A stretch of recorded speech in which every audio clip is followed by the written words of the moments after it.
Este simples exemplar tem uma grande história por trás de si. Temos que remontar ao tempo dos Sumérios para descobrir a verdadeira história da imprensa. Antes da invenção da prensa, utilizavam-se cilindros ou blocos de pedra, tanto na antiga Suméria como mais recentemente na Idade Média, para fazer as impressões. Esses blocos de pedra ou cilindros eram tapados com tinta preta de um lado e estampados na folha, normalmente de pergaminho ou papiro, para criar os primeiros jornais da época. Johannes Gutenberg nasceu na Alemanha no ano 1398. Foi um inventor e gráfico alemão. Introduziu a forma moderna de impressão de livros. A sua obra mais importante foi a Bíblia de Gutenberg, também conhecida por Bíblia das 42 linhas, que foi elogiada pela sua capacidade técnica e qualidade estética. Assim, a prensa móvel de Gutenberg espalhou-se rapidamente por toda a Europa e depois pelo mundo. Johannes Gutenberg pode ter sido o criador da imprensa moderna, mas registros de jornais já existem há muitos mais anos atrás.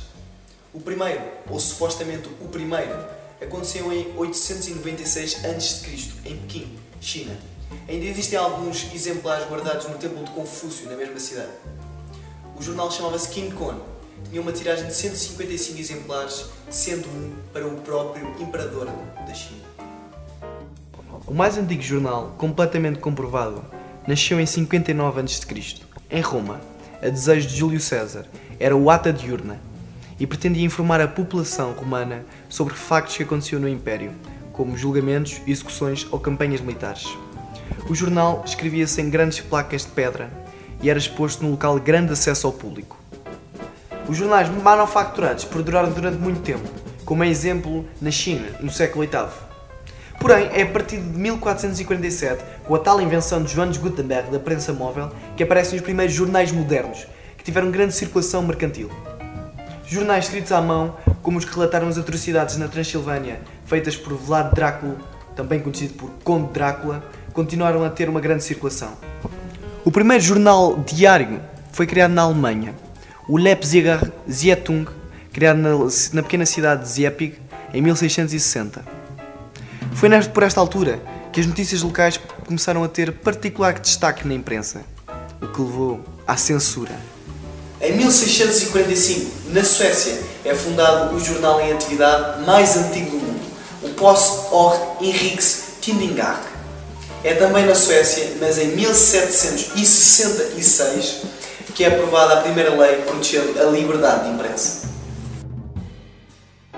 Por esta altura já podíamos dividir a história da imprensa em três fases distintas. A primeira foi desde a invenção da prensa, com a sua difusão por toda a Europa e depois pelo mundo.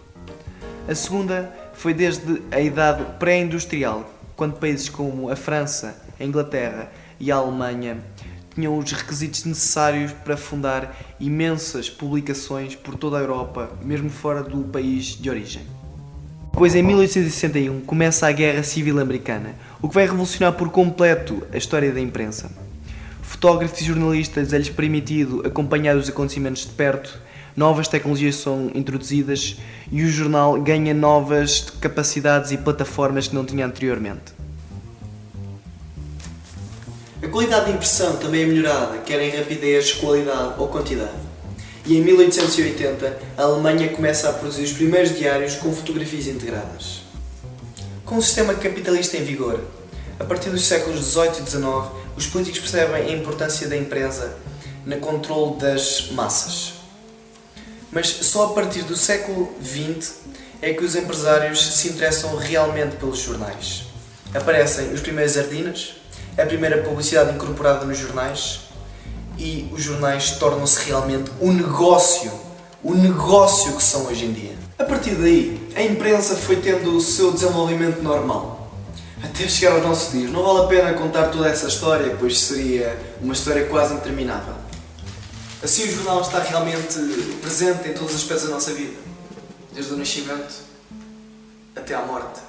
Está presente no formato de papel, está presente na rádio, está presente na televisão e agora na internet, que até já ultrapassou o formato de papel. Mas o que é isto, ou qualquer um dos outros meios, comparado com a história da empresa, que, tal como Roma, não se formou num dia, mas tornou-se algo grandioso? Sim, pode controlar-nos, pode gerir massas e comportamentos,